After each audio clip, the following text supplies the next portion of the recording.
Eh bien, salut à tous, c'est Alcat et aujourd'hui on se retrouve avec le traditionnel making of de Snake en vrai 9. Et oui, il est là, nouvel épisode franchement avec son lot de nouveautés, son lot de différences. Ça je crois que c'est le moins qu'on puisse dire.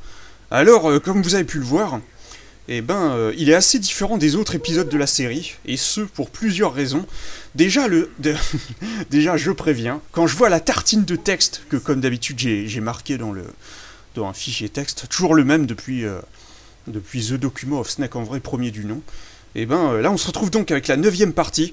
Je pense qu'il est fort probable que ce making-of consacré au 9ème épisode, où je vais comme d'habitude raconter les anecdotes de tournage, etc., l'envers du décor, comment ça s'est passé de mon côté, tout ce que vous n'avez pas vu en fait, c'est ça. Ou presque, je pense que j'ai dû oublier des trucs, mais bon, on avisera au fur et à mesure. De toute façon, là, je tourne cet épisode, une fois n'est pas coutume, avant que vous ayez vu l'épisode, malheureusement, donc je pourrais pas voir vos avis et tout. Et j'espère que vous allez apprécier ce Snake en vrai 9ème du nom, quand même. Et il n'est pas en version finale, hein, donc là, je l'ai créé dans Virtual Dub, ouais, pour une fois, c'est assez énorme. Et donc pour la 3ème fois. Donc là on est en phase de peaufinage, hein. L'épisode est en passe de passer gold, comme on dirait, dans le milieu du jeu vidéo et tout, donc d'être fini quoi, voilà, j'espère l'envoyer ce dimanche. Donc là je fais le 1er octobre, vous voyez, je fais ces commentaires audio le 1er octobre. Bon, oui, donc ce que je voulais dire c'est qu'il est très probable que ce The Document of Snake en vrai sera en 2 ou 3 parties. Comme pour celui du 8. Alors pourquoi il est différent des autres, ce Snake en vrai 9? De toute façon, certaines raisons, c'est obvious, hein, vous les voyez de vous-même, j'ai envie de dire. Mais déjà, ce qu'il faut savoir, c'est que c'est le seul et unique épisode, pour l'instant, que j'ai, mais c'est une première hein, dans l'histoire de la série, entre guillemets. C'est le seul que j'ai annoncé avant qu'il arrive, avant de l'envoyer, voilà, du moins sur Facebook. Le 19 août 2013, j'ai publié une affiche teaser que je vais vous mettre ici, là, pour tout le monde. Il est probable qu'il y en ait plein qui ne l'aient pas vu, hein, bien sûr, parce que tout le monde n'est pas sur Facebook, hein, donc voilà. Donc seuls les gens qui me suivent sur Facebook, ils l'ont vu, ce truc, voilà. Et donc ils étaient au courant avant la sortie de l'épisode, parce que ça, moi, je le fais jamais, hein, je veux dire, je fais jamais de teasing, c'est toujours des surprises. Je garde le silence radio, mais c'est un truc de fou, hein, c'est vraiment... je ne dis rien, voilà, jusqu'à l'envoi de l'épisode. Et là, c'est l'exception qui confirme la règle. Mais pour les autres, qui ne me suivent pas sur Facebook, pour eux, ça a été une surprise, voilà. Mais certains savaient que Snake en vrai 9 était en chantier, et ça, encore une fois, c'est une première. J'ai aussi publié un message où je donnais sur Facebook, où je donnais l'avancement du projet, avec un moment où je disais qu'il y avait 8 heures de tournage, je crois, et qu'il y en avait 90% qui allaient passer à la trappe, ou que dans l'épisode final, évidemment, il n'allait pas durer 8 heures, hein, il y avait plein de trash, voilà. Et avec un hashtag Snake en vrai 9, voilà, avec le signe dièse, avec marqué SEV9. C'est la classe. Mais étonnamment, j'arrive pas à le retrouver, ce message-là, il a disparu, là, je le vois plus hein, sur Facebook, donc... alors que je vois des trucs qui sont plus anciens, mais il est passé où? C'est chelou, là. Bon, bref. Autre chose aussi qui est différent, et qui saute aux yeux aussi, avant les choses que vous pensez, je suppose, c'est la fluidité, voilà, c'est la fluidité de l'ensemble, on pourrait dire, de la majeure partie de l'épisode. Oui, j'ai tourné l'intégralité de l'épisode avec un PC portable, voilà, que j'ai emprunté, et d'où les scènes en extérieur, voilà. J'allais pas prendre ma tour et mon écran et tout, et les foutre dehors. J'ai pas non plus tourné avec un PC portable, c'est la même, hein, c'est la façon de tourner, c'est toujours la même webcam, hein, c'est la Microsoft Livecam Cinema, mais la fluidité, franchement, elle est énorme, quoi, c'est super agréable. Comparé avec Snake en vrai 8, ça a rien à voir, voilà. C'est beaucoup plus au niveau des mouvements, voilà. Quand j'ai re-regardé Snake en vrai 8, après avoir tourné les premières scènes de Snake en vrai 9, j'ai été vachement étonné, quoi, je me suis dit, non mais attends, c'est une blague, là, il est en 5 FPS l'épisode ou quoi là? J'avais l'impression qu'il était au ralenti. Eh oui, c'est vrai, maintenant ça va être dur hein, de revenir à Snake en vrai 8, de les revoir, de revoir les anciens épisodes après cette fluidité. Donc, mais j'en parlerai davantage un petit peu plus tard. au niveau de la fluidité et tout. Ensuite, ben, ce qui est différent, ben, c'est le contexte, hein, voilà, bien sûr. Ça, j'espère que vous avez compris que le perso principal, c'est pas Fragile Snake, hein, c'est pas le même que dans les 8 premiers, c'est Big Boss, voilà. Donc, ouais, Snake en vrai 8, c'était MGS4, et là, le 9, eh ben, c'est MGS3, voilà. Et l'histoire se passe en 1964, donc c'est pour ça que ça a été dur d'éviter les anachronismes, et d'ailleurs, je pense que j'ai pas réussi, hein. Je pense qu'il y en a forcément dans cet épisode. D'ailleurs, ça pourrait faire office de mini-jeu, hein, on pourrait dire, d'essayer de tous les trouver. Mais même moi, je pense pas à tous les avoir trouvés. Ce serait un petit peu fastidieux, peut-être, j'en sais rien. En tout cas, ben, changement d'époque et donc que des nouveaux personnages. Ou presque, voilà. À part Saint-Patrick et Oslo, il y a énormément de nouveaux persos qu'on n'avait pas vus avant. Alors, qu'est-ce que je raconte de beau, là, sinon? À part Patrick et Oslo, voilà. Ça raconte le passé de Big Boss, voilà. Donc l'épisode aurait même pu s'appeler Big Boss en vrai ou Big Boss Origins. Voilà, Snake en vrai, Big Boss Origins. Énorme. En tout cas, cet épisode, c'est plus ou moins ce que je voulais faire, hein, c'est plus ou moins ce que j'avais en tête depuis la fin de Snake en vrai 8. Je voulais... Il y a un truc, un état d'esprit dans lequel j'ai été pour faire Snake en vrai 9, je crois que je vous l'ai dit hein, dans The Document of Snake en vrai, partie 8, à la fin, quand j'avais dit que c'était pas sûr que les autres épisodes allaient arriver. Ben là, vous voyez, à peine un an plus tard, ça y est, l'épisode est là. Et ben oui, l'état d'esprit dans lequel j'étais pour faire Snake en vrai 9, et ben c'était le suivant. Ben, c'est-à-dire que je voulais qu'il soit différent, voilà, du moins dans certains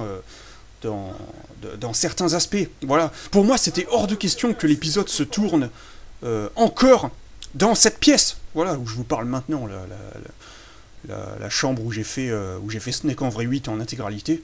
C'était hors de question de réutiliser les mêmes plans et tout, de montrer les mêmes choses. Donc là, c'est vraiment bien, quoi, que j'ai pu tourner dans les autres endroits. Voilà, autre différence, hein, bien sûr. Avec même des scènes en extérieur, quoi. Voilà, ça c'est assez énorme, quand même. Et rien que pour ça, ben, cet épisode, il en vaut le détour. Et quand j'ai vu que 2013, c'était l'année du serpent, c'est énorme, quoi. Ben là, je me suis dit, ah non, mais là, c'est obligé, là. Il faut... Cette année ne se fera pas sans un Snake en vrai. Ouais, c'est l'année du serpent, quoi, vous vous rendez compte? Donc là, je me suis dit, ça y est, c'est obligé, quoi. Je m'en suis rendu compte en publiant l'affiche, hein, l'affiche teaser. D'ailleurs, c'est le sous-titre hein, de cette affiche. D'ailleurs, peut-être que je pourrais vous expliquer un petit peu comment je l'ai faite, non? Bah oui, bien sûr. Là, je l'ai pas marqué dans le fichier texte, mais il faut que je vous en parle un petit peu de cette affiche-là. Il y a des choses à en dire. Alors déjà, ben, on voit le 9, hein, on voit tout de suite, donc on se doute bien que c'est Snake en vrai 9. Le personnage est en rouge. Voilà, je sais pas trop pourquoi, mais bon. Et il est aligné avec les trous du 9. Vous voyez, le trou du haut, là. C'est pour ça qu'en bas à droite et en bas à gauche du personnage, c'est coupé. Hein. Il y a un trait net, un trait tout droit. Vous voyez, à gauche de mon cou, là, de mes épaules, ça va pas plus loin. Voilà, c'est fait exprès, c'est parce que c'est pour suivre les deux traits du 9. Et sinon, c'est assez séparé. Vous voyez, le visage du personnage est découpé en 3 parties. Et ce qui est marrant, c'est que j'ai pas posé pour faire ce... Je me suis pas photographié ou enregistré ou je sais pas quoi pour faire ça, vu que je les avais déjà. Hein. Ça vient des scènes de tournage de Snake en vrai 8, donc vive le recyclage. Les 2 premiers, ça fait partie de la même image. J'ai pris un screen fixe de Big Boss, quand il fume son cigare, là, à la fin, la scène de tournage, où j'ai... pour la scène du générique de fin, là, de Snake en vrai 8, j'ai pris celle-là. Et le haut du bandana, eh ben, c'est une des scènes avec Snake. Voilà, je crois pendant le flashback. Hein. Bah oui, sinon il aurait ses cheveux blancs. Donc voilà. Mais au final, même si ça fait pas partie de la même image, ça va assez bien. Et donc, ce qu'on peut voir aussi, c'est que il y a un motif que j'ai incrusté, voilà, dans le 9. C'est un motif camouflage, quoi, voilà, parce que c'est l'infiltration dans la jungle et tout de MGS3. J'ai donné des indices, hein, il y avait déjà de matière à réfléchir hein, avec cette affiche, on pouvait déjà faire des spéculations, et notamment le bandeau, ben voilà, le bandeau sur l'œil, qu'il a même pas dans l'épisode, ni le bandana hein, d'ailleurs, mais ça on va en reparler. Bah oui, c'est Big Boss qu'on a là devant les yeux, c'est pas Fragile Snake, Fragile Snake il a pas de bandeau sur l'œil, donc ça vous auriez déjà dû vous faire la réflexion, mais étonnamment sur Facebook, il y a personne qui a fait la réflexion. Vous aviez juste dit ouais, un nouvel épisode, super. Donc voilà. Splendide. Non mais peut-être hein, que vous réfléchissiez intérieurement, mais en tout cas voilà. Oui donc, la dernière différence que j'ai marquée là en tout cas, eh ben, c'est parce que pour la seule fois dans l'histoire des Snake en vrai, le scénario reprend celui de MGS3 avec beaucoup de similitudes, presque les mêmes événements qui se passent, les mêmes dialogues à certains moments. Et ça c'est exceptionnel, hein. Je pense que s'il doit y avoir un Snake en vrai 10 et des prochains épisodes, je pense que je reprendrai l'ancienne méthode, hein, parce que là, avec des scénarios originaux, parce que là j'ai vraiment écrit l'intégralité du script hein, dans un fichier ODT, et donc c'est l'équivalent du .doc pour le Open Office, et donc la version gratuite hein, de Word, etc. Ben là, c'est différent de ce que j'avais fait pour Snake en vrai 7 et 8, c'est-à-dire que j'avais quand même marqué des trucs dans un fichier texte, mais là, ça a vraiment, tout a vraiment été écrit de A à Z de façon roman. Voilà. C'est presque une version livre de Snake en vrai 9, quoi, avec les actions des personnages, etc. Je pense que là, je vous mettrai des... j'essaierai de vous montrer un petit peu le script, hein, faire des captures du script pour vous montrer à quoi il ressemblait. Il y a pas mal de différences hein, quand même dans l'épisode final. J'ai été obligé d'adapter au format vidéo, un petit peu comme VSX Origin 3, mais dans une moindre mesure, hein, évidemment, il n'y a pas des passages entiers que j'ai coupés, non, j'ai juste fait des petits changements, voilà, mais ça, peut-être qu'on en reparlera en temps voulu. Ouais, notamment, d'ailleurs, au début, là, on voit que j'avais prévu de faire une scène avec le vrai Snake, entre guillemets, avec Fragile Snake, hein, le Snake actuel, mais avec une histoire de perruque, même autre chose que j'avais dans la tête, mais ça c'est pas exclu que je le fasse plus tard, hein, donc je vais peut-être éviter d'en parler. Petit spoil là dans le script. Oui, voilà, finalement je l'ai pas gardé, c'est vraiment du 100% 1964, hein, donc voilà. On peut voir aussi que dans l'épisode, ça c'est dans la vidéo, il n'y a pas le L4 présente au début, voilà, avec 3 petits points. Alors que ça, c'est comme ça depuis le début, hein. Mais ça, c'est volontaire. Pourquoi? Ben parce que y a déjà, cette histoire se passe en 1964 au début, donc 2 écrans avant la vidéo comme ça aurait fait un petit peu trop. Et en plus, même si je suis attaché aux traditions et tout, c'est aussi pour souligner le côté différent, hein, vous voyez. Il y a plusieurs trucs que j'ai fait comme ça, dans Snake en vrai 9, dont on va reparler. Alors... Oui, bon, attention, Snake en vrai 9, c'est pas non plus un reboot, hein, mais je le considère quand même comme étant assez singulier par rapport aux autres. Le fait que le scénario, ça reprenne plus ou moins le scénario de MGS3, ça fait que Snake en vrai 9, c'est le seul épisode qui, techniquement, peut être considéré comme une parodie de MGS, hein, voilà. Donc ça reprend les mêmes événements, mais de façon détournée. Voilà, de façon humoristique et tout. Bon, après, si vous, de votre côté, vous me dites dans les coms de Snake en vrai 9 ou dans les coms de cette vidéo que vous préférez cette formule, donc le fait que ça reprenne vraiment les événements de MGS3 version parodiée, bah alors là, faudra voir, hein, mais moi, personnellement, je crois que enfin, c'est pas je crois, mais je préfère faire des scénarios originaux, voilà, parce que là, c'est un petit peu la facilité quand même si... Oui, c'est pas exactement la même chose, hein, trait pour trait, vous voyez. Enfin, je sais pas, encore une fois, je sais pas comment vous allez le percevoir, mais... et non pas le Perceval, voilà. Mais moi, je crois que je préfère faire des trucs où tout sort de mon imagination, ou presque, quoi, voilà. Comme j'avais fait dans les 8 premiers.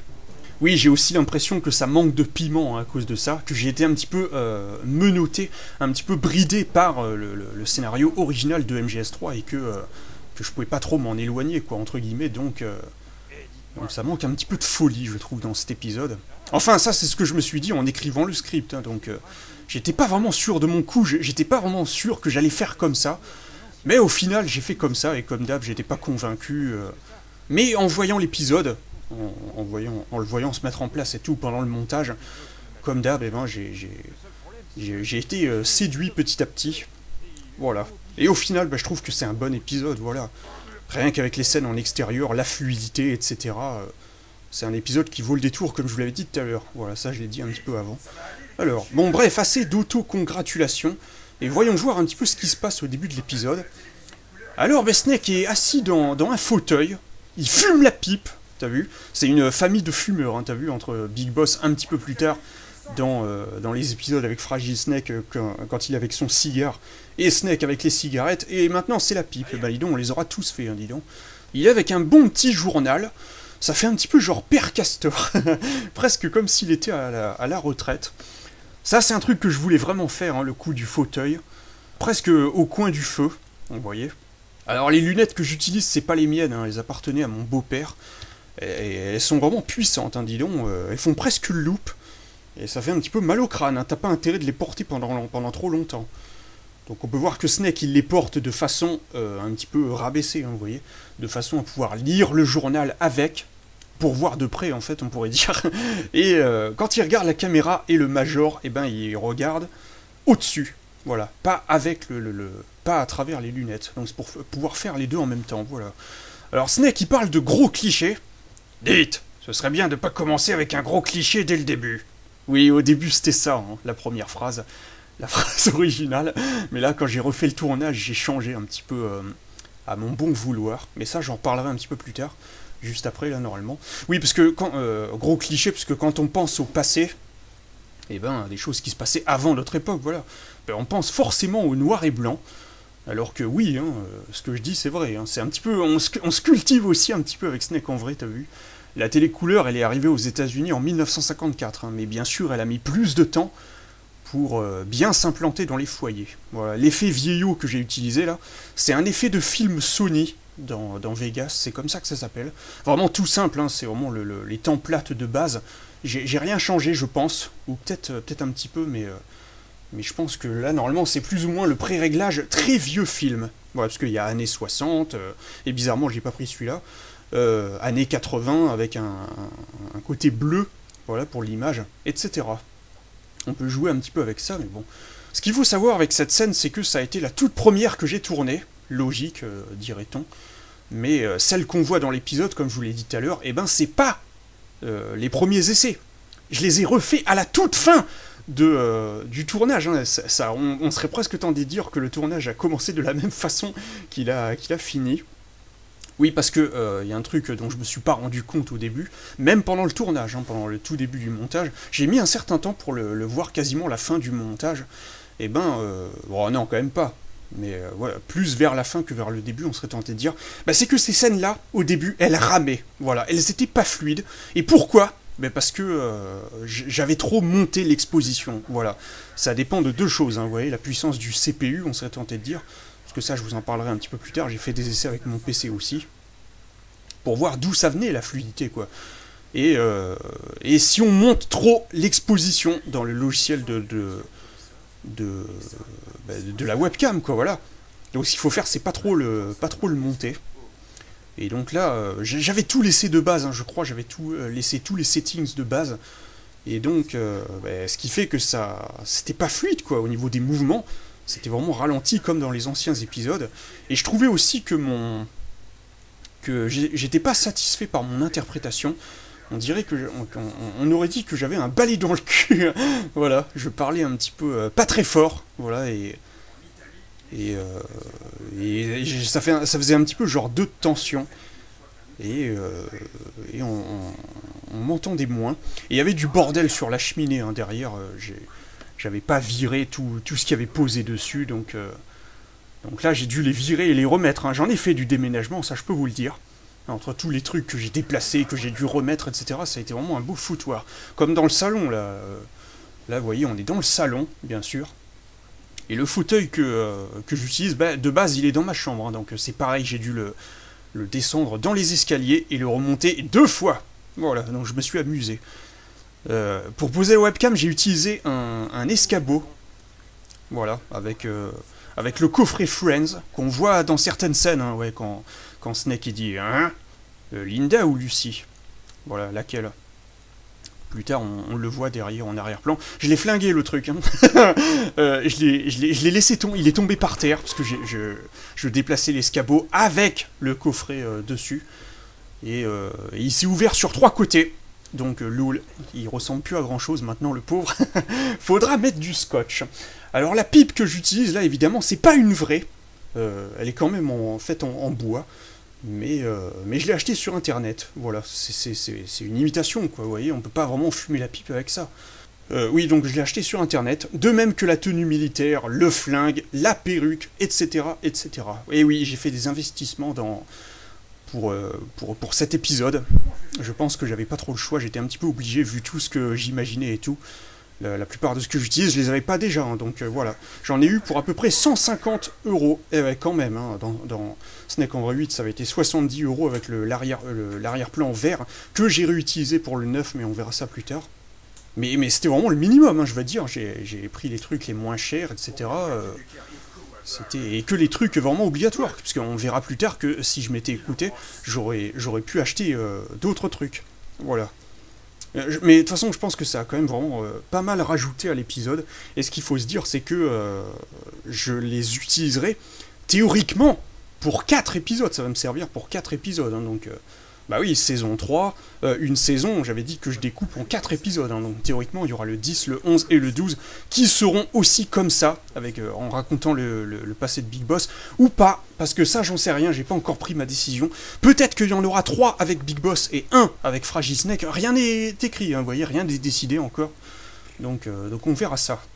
Alors, le truc à gauche qui est posé sur un meuble là, bah c'est une radio. Et oui, une vraie radio, hein, vraiment très ancienne, qui appartenait, pour vous donner une idée, au grand-père de mon beau-père, donc ça fait qu'à mon avis elle est plus ancienne que 1964, hein, ça j'en sais rien, mais en tout cas un jour ma mère m'a dit que mon beau-père avait réussi à capter de la musique récemment, hein, donc il y a quelques années, mais donc à la faire marcher, mais il avait plus réussi après. Mais malheureusement là dans l'épisode on n'a pas vraiment l'impression que c'est une radio, elle est quand même bien grosse, hein, dis donc. C'est pas la radio vintage qu'on voit dans tous les trucs des années 60 avec une forme arrondie sur le haut et plus petite que ça. Donc là, c'est vrai que ça donne pas l'impression d'être une radio, mais bon, je sais pas si vous avez compris. Derrière elle, il y a la télé, voilà, qui est à sa place habituelle. Et on voit les bords gris là, à droite de l'écran. À gauche, il y a des CD, tous bien rangés, bien alignés dans le meuble. Alors c'est évident que j'allais pas les enlever un par un, hein. Attends, merde, j'ai déjà fait suffisamment de déménagements comme ça, ça allait être trop long. Derrière Snake, à gauche, il y a un cadre avec une médaille, on la voit normalement. Ça c'est mon beau-père qui a été cité à l'ordre de la région, et oui. Une fois il y a eu un mec avec une arme blanche dans un train, qui s'en est pris à un de ses collègues parce qu'il était contrôleur à la SNCF, donc voilà. Et il est arrivé, il lui a cassé la gueule, mais un truc de fou. Bon, je l'ai pas vu moi-même, hein, c'est ma mère qui me l'a dit. Et donc il a eu cette médaille comme ça. Voilà. La musique que Snake écoute, bah, c'est Bourvil, hein, un clair de lune à Maubeuge. Il me fallait une ancienne chanson, et je voulais utiliser Bourvil. Elle date pas de 1964, mais de 1962 normalement. Mais donc vous voyez, c'est bon. Voilà, ça le fait.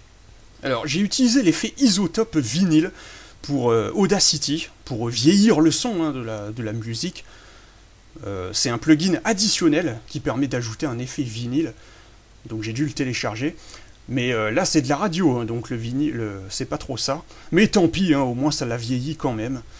Le journal que j'utilise c'est l'Écho du Centre, voilà, de 1995. Heureusement on en avait un qui traînait, et j'ai enlevé les premières pages, hein, pour qu'il n'y ait pas de la couleur. Énorme, et ça parlait de Jacques Chirac et tout, si je me souviens bien. Alors, Snake nous parle d'un certain Rocco Tano. Voilà, c'est qui à votre avis? Ben, c'est Rocco Siffredi, hein, bien sûr. Il est effectivement né en 1964, la date que je donne, et le lieu et tout, c'est ça, il n'y a pas de souci. Mais bon, ça semble quand même un peu improbable qu'il parle du pénis d'un nouveau-né dans un journal de 1964, et qu'il était déjà gros à la naissance. Mais hé, on est dans Snake en vrai. Rocco Siffredi, c'est dans Les Ursuites Larry. Voilà. Rocco Tano, ben s'il se lance là-dedans, il faudra changer de nom. Hein. Pourquoi pas Rocco Siffredi? Voilà, ça c'est la version longue. Ça c'est dans Les Ursuites Larry 7. Hein, voilà, ce sera pas le seul clin d'œil à ce jeu. C'est le maître nageur de la piscine mi-textile. Voilà, c'est comme ça qu'il s'appelle en VF. Le badge du steward indique Rocco Siffredi. Mais comment fait-il pour que ça tienne? Hey, désolé monsieur, vous devez vous arrêter ici. Pourquoi? Qu'est-ce qui ne va pas? Vous ne pouvez pas entrer dans la piscine comme ça. Comme ça? Comme ça. Vous savez, tout habillé. Et avec cette valise aussi. Apparition du Major. Voilà, ça rappelle le tout début de Snake en vrai, premier du nom, avec le colonel qui venait voir Snake. Sauf que là, il n'a pas quitté son organisation. Hein. Il fait toujours partie, il est juste en repos. Il attend sa prochaine mission. Donc encore une fois, dans MGS3, c'est la même chose. Hein. Le Major Zero, il arrive. Il dit « Jack, I got some important news ». Voilà, avec la voix, l'accent anglais, t'as vu. Donc j'ai des nouvelles importantes, le chef de la CIA, etc. C'est la même chose, hein, c'est assez énorme. Sauf que dans MGS3, on les voit pas à l'écran hein, à ce moment-là. C'est que des images de Sokolov, la Maison Blanche, etc. Et ce dialogue est incroyablement long, hein, donc une fois n'est pas coutume. Là, j'ai résumé mes puissances 1000. Hein. Voilà. Sinon, on n'aurait pas été sorti de l'auberge. Donc ce personnage-là, ben, c'est bien le Major Zero, hein, version Snake en vrai. Avec le casque et le côté superviseur, ça fait évidemment penser à mon personnage de Big Boss hein, dans le film de Jiri. Mais c'est normal, hein, puisque comme je vous l'avais déjà expliqué, ce perso-là, Big Boss dans GoldenEye Chronicle, eh ben, c'est chronique en fait, eh ben, il était lui-même inspiré du personnage de Major Zero dans MGS3. Donc là, la boucle est bouclée, j'ai envie de dire. On peut remarquer que le nom de mon personnage, c'est ce personnage-là, le héros principal, bah c'est Jack, voilà, comme dans Jack en vrai. Évidemment, c'est un clin d'œil. Non, je déconne, c'est comme dans MGS3, bon, peut-être aussi un petit peu. Comme dans MGS3, voilà. Et le nom de Raiden aussi. C'est un nom qui est souvent utilisé, Jack et John, c'est tout un bordel dans les MGS. Alors, la mission virtuose et la mission virose. Voilà, dans MGS3, Snake, il le comprenait mal aussi, il avait mal compris le nom. Il avait dit virtuel au lieu de vertueuse. Voilà. Et là, ben, virose, c'est un mot qui existe vraiment. Hein. C'est une maladie provoquée par un virus. Alors, l'effet de fumée que j'utilise à 1.18, il est vraiment excellent celui-là, hein, dis donc. J'ai fait pas mal d'effets de fumée dans les Snake en vrai. Les pires étant ceux de Snake en vrai 6, hein, n'est-ce pas? mais celui-là, je pense que ça doit être le meilleur, hein, quand même. Voilà. Le clin d'œil à la fille du président, voilà, que tu dois retrouver. Triple clin d'œil à Resident Evil 4, Léon en vrai et Snake en vrai. Voilà. Snake parle de Linda et Lucy. En 1964, le président qui officiait à l'époque, hein, c'était Lyndon Johnson. Voilà. Et ils en parlent, hein, du président Johnson. On l'entend qui parle avec le Khrouchtchev, etc. Et il a 2 filles, Linda et Lucy. En 1964, elles avaient respectivement 20 et 17 ans. Voilà. Donc, le Major parle... D'où l'explication, vous voyez. Alors, donc, le Major parle d'un certain Sorolov, qui est bien sûr Sokolov. Voilà. Le nom, en fait, c'est un dinosaure, je sais pas si vous le saviez. Mais oui, dans Jurassic Park 2, on voit un dinosaure qui se fait surnommer par un certain personnage, le chauve, je me rappelle plus comment il s'appelle et tout, ni le nom de l'acteur, ni le nom du personnage. Mais il n'arrive pas à retenir les noms scientifiques et tout, donc il leur invente des noms, comme le gros chauve frère Tuck.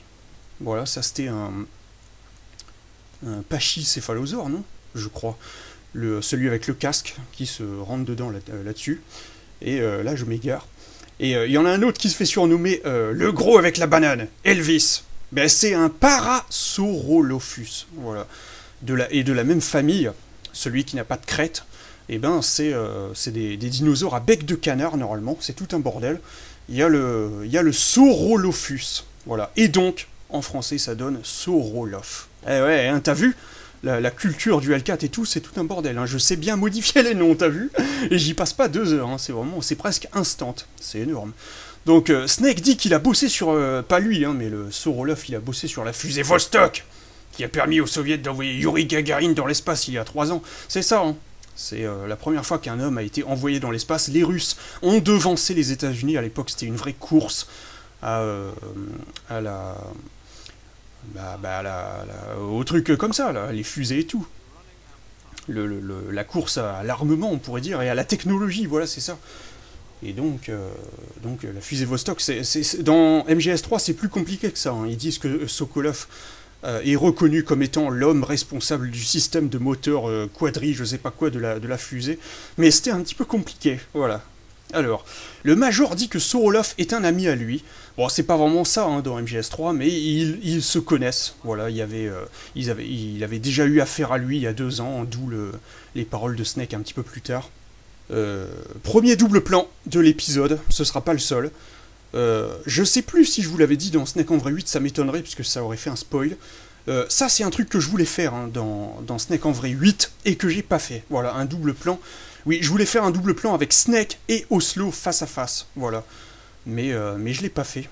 Voilà, parce qu'au final, j'avais fait des essais, mais à côté de mon armoire, là, donc avec la caméra vue de côté. Mais quand même, j'avais fait des essais et j'avais vu que c'était plutôt pas mal hein, quand même. Malgré le fait que j'avais fait ça à l'arrache sans préparation ni rien. Parce que c'est évident que pour ce genre de plan, c'est mieux de le faire quand les deux personnages, comme un petit peu plus tard, comme le troisième et dernier double plan de cet épisode, dont on parlera un petit peu plus tard bien sûr, celui avec Soroloff et Snake, et ben c'est mieux que les deux personnages soient de profil tous les deux. Voilà.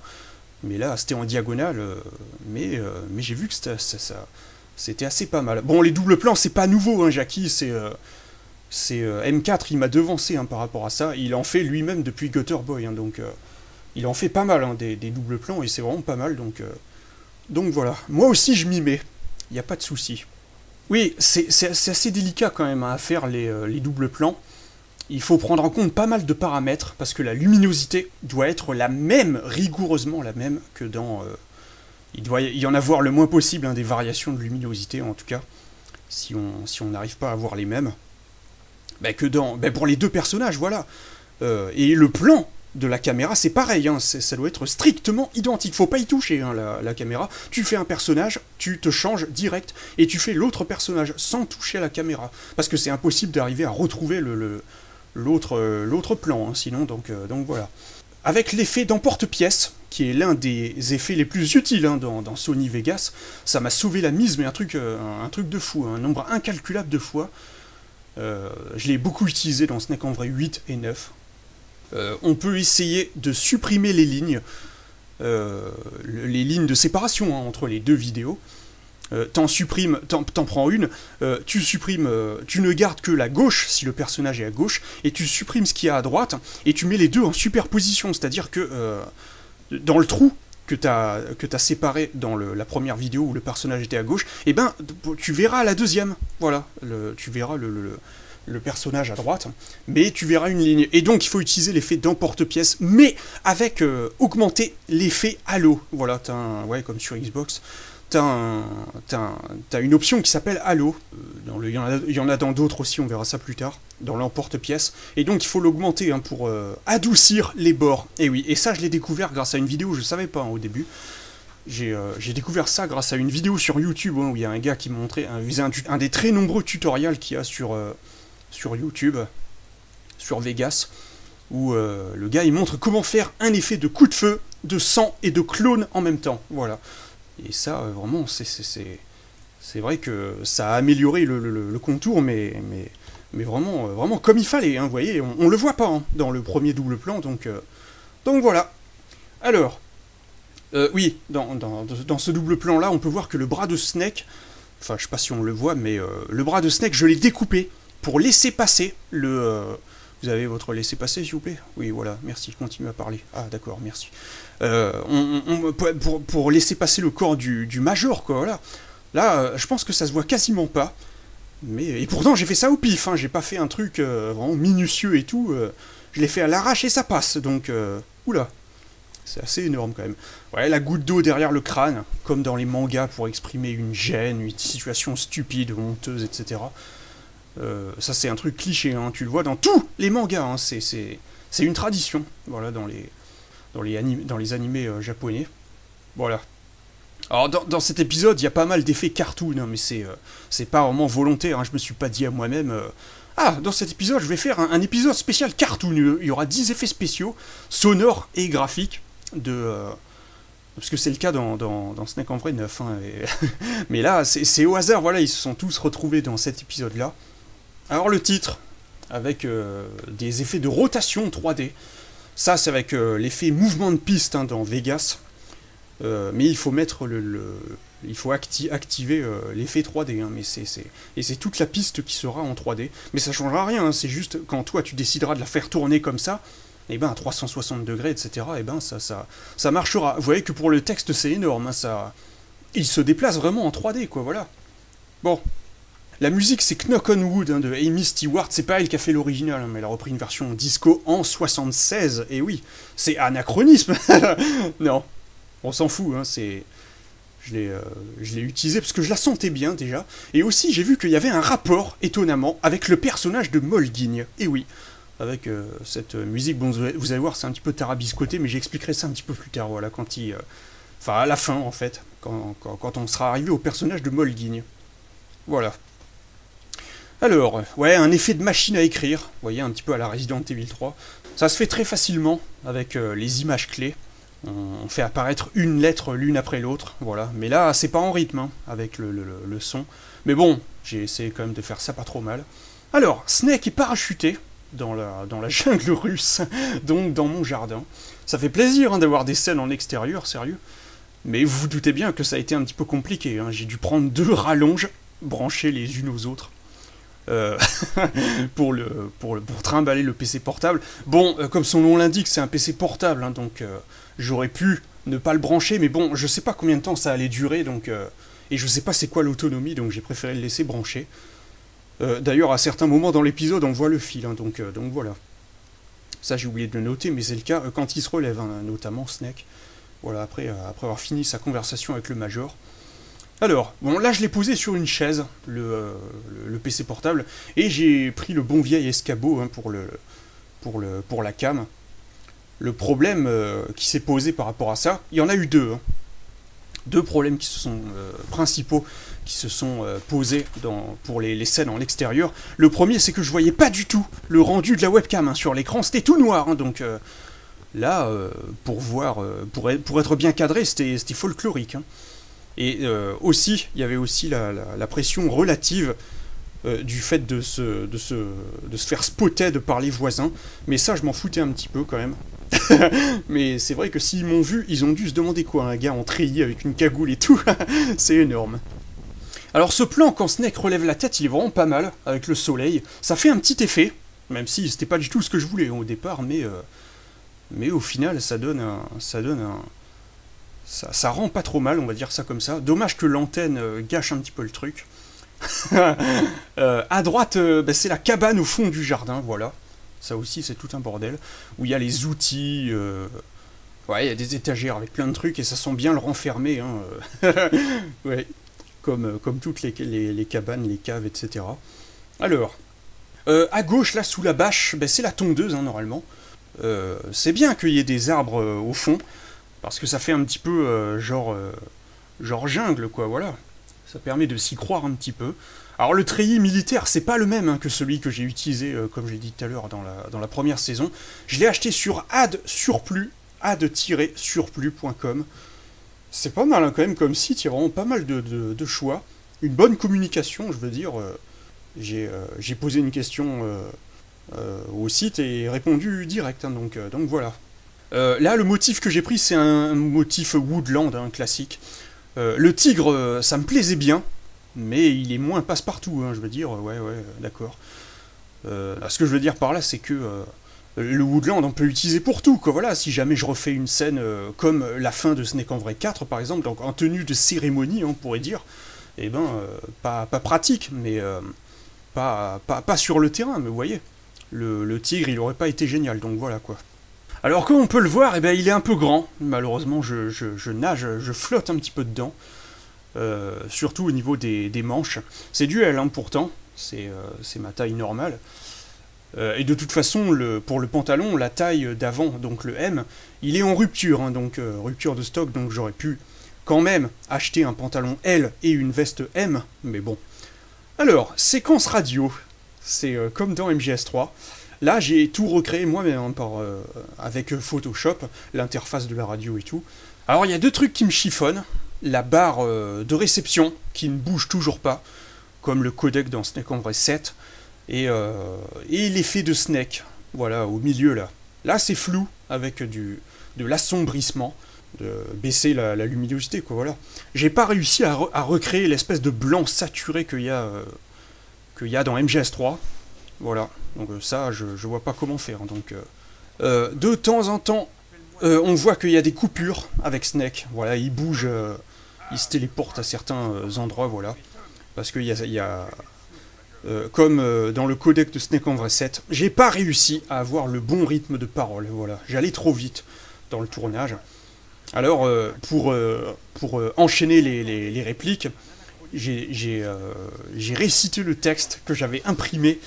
J'avais imprimé le script avec une feuille de papier, donc, et j'avais les répliques par terre. C'est pour ça que je suis souvent en train de baisser la tête. Ça permet de mieux entendre le major, voilà. De toute façon, sans mes lunettes, je sais pas si je voyais bien, donc bon. Mais c'est vrai que retenir tout ça d'un seul coup, c'était assez compliqué. Alors, le Naked Snake, voilà, dérivé de Naked, c'est assez chelou comme détournement du nom. C'est pas aussi parlant que fragile, hein, bien sûr. Ça, j'ai cherché pas mal de temps. J'avais pensé à serpent à poil, serpent habillé, et finalement j'ai choisi ça. C'est assez bizarre ce mot parce que apparemment naked, je pense pas que ce soit un mot qui existe en anglais, mais je l'ai trouvé dans certains dictionnaires sur le net où le mot apparaît. Donc voilà, ça veut dire nacré. Donc le nacre c'est fait en nacre quoi, voilà. Le nacre c'est un liquide sécrété par une substance sécrétée par certains mollusques, voilà, utilisé pour faire des bijoux, voilà. C'est pour ça qu'on peut trouver des serpents en nacre hein, normalement. Alors Dom, voilà, le Major Dom, jeu de mots avec servant, butler encore une fois, et détournement du mot Tom. D'ailleurs c'est marrant parce que là, Snake il prononce quand même Major Tom, vous voyez. Dans MGS3, le Major Zero il se fait appeler Tom dans la mission vertueuse, mais il se rend compte plus tard que c'est par rapport à un film, qu'il y a un des tunnels qui s'appelle comme ça, normalement, des tunnels qui... c'est pas dans la Grande Évasion, ou là, en 60 je sais pas, faudra vérifier. Et il creuse des tunnels, et il y a l'un des tunnels qui s'appelle Tom, et il croit que c'est le tunnel gagnant, mais en fait non, c'est l'un des tunnels où ils se sont fait repérer. Ah oui aussi, autre problème, vu que dehors le vent n'arrêtait pas de faire... Il soufflait en permanence, hein, mais même quand il n'était pas trop fort, on entendait ça. Voilà, le son c'était pas utilisable, hein, donc vous avez deviné. J'ai été obligé de refaire les doublages en off, voilà, pour le montage. Donc, même si des fois j'ai gardé un petit peu le bruit de la webcam, d'ailleurs on l'entend le vent à certains moments, donc, mais pour la plupart j'ai été obligé de refaire pour les scènes dehors. Alors, plan sur le Major dans sa base. Et là, comme vous pouvez le voir, malgré le fait que ça se passe dans ma chambre, comme dans Snake en vrai 8, et là ça ne rame pas. Voilà, normal, j'ai aussi utilisé le portable pour... alors que j'avais le PC juste à côté, pour ces scènes-là. Parce que j'ai fait des essais, hein, comme je vous l'ai dit tout à l'heure. J'ai tourné donc dans ma chambre, dans les mêmes conditions, le même décor et tout, avec et le portable et le PC. Et il n'y a pas à chier, c'est largement plus fluide avec le portable. Donc, comme je vous l'avais dit tout à l'heure, ça vient de mon PC. Hein, si on a si ça rame comme ça, il serait peut-être temps de le changer, non? On peut remarquer que j'ai oublié de fermer la porte de l'armoire hein, à droite de l'écran. Et aussi... la vitre, la glace là. C'est pour ça que je mettais la robe de chambre hein, devant pour Snake en vrai 8. Là je l'ai viré et on peut voir qu'il y a des traces de doigts et les reflets. Voilà. C'est pour ça que... mais ça se voit pas en temps normal, hein, c'est juste avec le soleil et tout. Bon allez, on s'arrête là pour cette première partie de The Document of Snake en vrai consacrée à Snake en vrai 9. Manifestement, ce sera ça. Ce sera 3 parties de plus ou moins 40 minutes, comme ça avait été le cas avec Snake en vrai 8. Par contre, là où ça va poser un petit peu problème, c'est c'est que j'y ai pas pensé. C'est au niveau des aperçus, donc des images là pour ces 3 parties. Théoriquement, c'est toujours les persos que je mets à côté des cartons là dans ma chambre. Ils posent. Je les prends en photo comme ça. Par contre, là, je me suis rasé les cheveux. Et oui, bien joué du con. Donc, je vais pas pouvoir les faire. Donc, il est fort probable que là, ce sera certainement des screens du tournage ou un truc du genre. Là, je sais pas trop comment je vais me démerder. Hein. Je peux plus refaire. Hein. Je peux plus retourner les persos avant plusieurs mois. Donc, on verra bien comment ça va se goupiller. Bon, allez, à la semaine prochaine pour la suite de ces commentaires audio.